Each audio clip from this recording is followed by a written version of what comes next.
තුර්කයෙන් ශ්‍රී ලංකාවට ඩ්‍රෝන යානා මෙහෙම වෙන්න පුළුවන්ද? ඔව් මේක වෙන්න පුළුවන් දෙයක්. පසුගිය දවසක තුර්කියේ තානාපතිතුමා තමයි මෙහෙම කියන්නේ. ඔවුන් කැමැත්තෙන් ඉන්නවා ශ්‍රී ලංකාවට ඩ්‍රෝන යානා ලබා දෙන්න කියලා. ඉතින් ඇයි මෙහෙම අපිට ඩ්‍රෝන් ලබා දෙන්න යන්නේ? ඒ වගේම අපිට මොන වගේ ඩ්‍රෝන යානාද ලබා ගන්න පුළුවන්? මේ ගැන දැනගන්න නම් සම්පූර්ණ වීඩියෝ එකම බලන්න කියලා ආරාධනා කරනවා.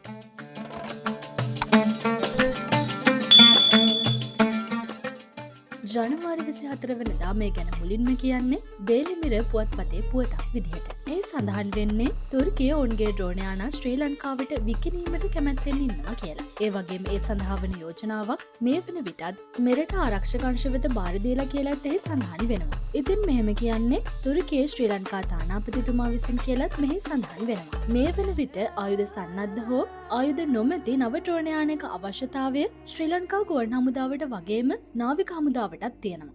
මධ්‍යම හෝ දිගුදුර ඩ්‍රෝන යානයක් තමයි මේ වන විට ශ්‍රී ලංකාවට ගැලපෙන්නේ. ඉතින් මිස් ඩිෆෙන්ස් දැන් කියන්න යන්නේ තුර්කිය සතුව තියෙන අපිට ගැලපෙනම ඩ්‍රෝන යානා 3ක් ගැන. ඊට පස්සේ මේ ගැන වැඩි විස්තර කතා කරමු. පළමුවෙන්ම අපිට ගැලපෙනම ඩ්‍රෝන යානයක් විදිහට සලකන්න පුළුවන් TAI අන්කා ඩ්‍රෝන යානය. මීඩියම් ඇල්ටිටියුඩ් ලොං එන්ඩුරන්ස් යානයක් ලෙස සැලකෙන මේ යානයට පැය 30ක් පමණ ගුවනේ සිටීමටත් අඩි 30000ක් වගේ ඉහළට ගමන් කිරීමටත් හැකියාව තියෙනවා. ISR මෙහෙයුම්වලට වගේම අවශ්‍ය නම් ගුවනේ සිට ගොඩබිමට පහර දීම සඳහා අවශ්‍ය අවි රැගෙන යාමටත් මේට හැකියාව තියෙනවා. ඒ අනුව මේට කිලෝග්‍රෑම් 350ක පමණ බරක් සහිත අවි රැගෙන යන්න පුළුවන්. MAM ස්මාර්ට් මයික්‍රෝ මියුනිෂන් අවි 4ක් රැගෙන යන්න පුළුවන් වගේම සීරිට් 70mm ලේසර් ගයිඩඩ් මිසයිල් රැගෙන යාමේ හැකියාව තියෙනවා. මීට අමතරව LUMPAS වර්ගයේ දිගුදුර යුද ටැන්කි නාශක මිසයිලත් රැගෙන යන්න පුළුවන්. ශ්‍රී ලංකාවට ගැලපෙන මේ ඩ්‍රෝන යානය මිල විදියට නම් සැලකෙන්නේ ඩොලර් මිලියන 20ත් 30ත් අතර ප්‍රමාණයක්. ඒ අනුව මේ අපිට ටිකක් මිල වැඩි කියලා තමයි මිස් ඩිෆෙන්ස්ට නම් හිතෙන්නේ. දැන් එහෙනම් බලමු අනිත් ඩ්‍රෝන දෙක මොකක්ද කියලා.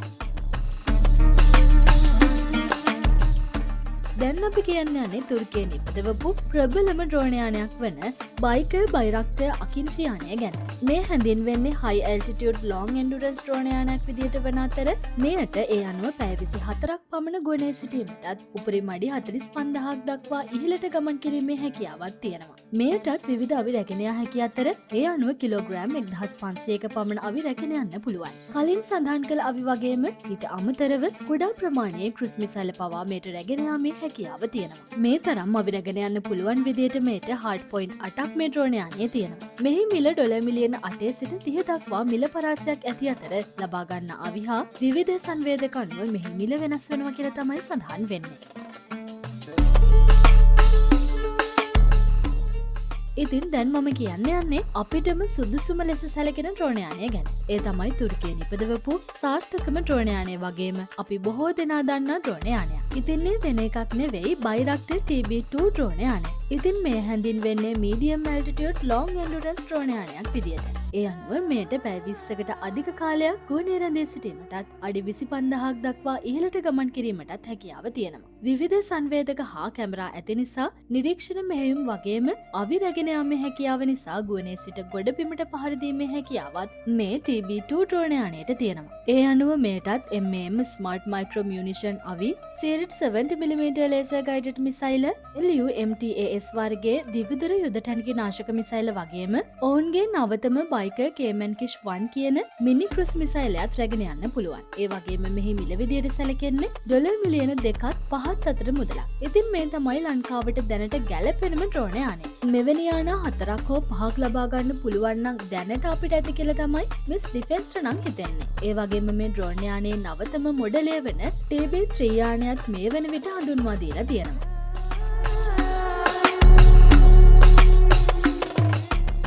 දැන් අපි කියන්න යන්නේ ඇයි අපිට දැන් නව ඩ්‍රෝන යානයක් අවශ්‍ය කියන දේ. මේ වෙන විට අපි ගාව තියෙන්නේ ඉතා පැරණි ඩ්‍රෝන යානා. ඒ වගේම මේ පසුගිය වසර 5 ඇතුළත ඩ්‍රෝන තාක්ෂණය විශාල ලෙස වෙනස් වෙලා තියෙනවා. ඉතින් ඒ හා සම තත්ත්වයේ තාක්ෂණික දියුණුව ඒ පැරණි යානාවලට නැහැ. ඉතින් අන්න ඒ වගේ කාරණා නිසා තමයි මේ වෙන විට අපිට නව ඩ්‍රෝන යානයක් අවශ්‍ය වෙන්නේ. ඒ වගේම අපිට අපේ මුහුදු කලාපය නිරීක්ෂණය සඳහා මේ ඩ්‍රෝන යානා යොදා ගැනීමට හැකියාව තියෙනවා. ඒ ගුවන් යානා භාවිතා කරනවට වඩා ලාභදායීත් වෙනවා. අපි දැන් කරගෙන යන මද්‍රව්‍ය විරෝධී මෙහෙයුම් වලට උදව් කිරීමට වගේම වෙනත් රටවල් වලින් කරන අපේ මත්ස්‍ය සම්පත සොරකම් කිරීමත් නැවැත්වීමට මේ ඩ්‍රෝන මගින් කරන නිරීක්ෂණ උපයෝගී කරගන්න පුළුවන්කම තියෙනවා. ඉතින් ඒ සඳහා හොඳම උදාහරණයක් තමයි මාලදිවයින ඔවුන්ගේ සමුද්‍රීය නිරීක්ෂණයන් සඳහා තුර්කියේ නිෂ්පාදිත මේ බයිරක්ටර් TB2 ඩ්‍රෝන යොදා ගැනීම.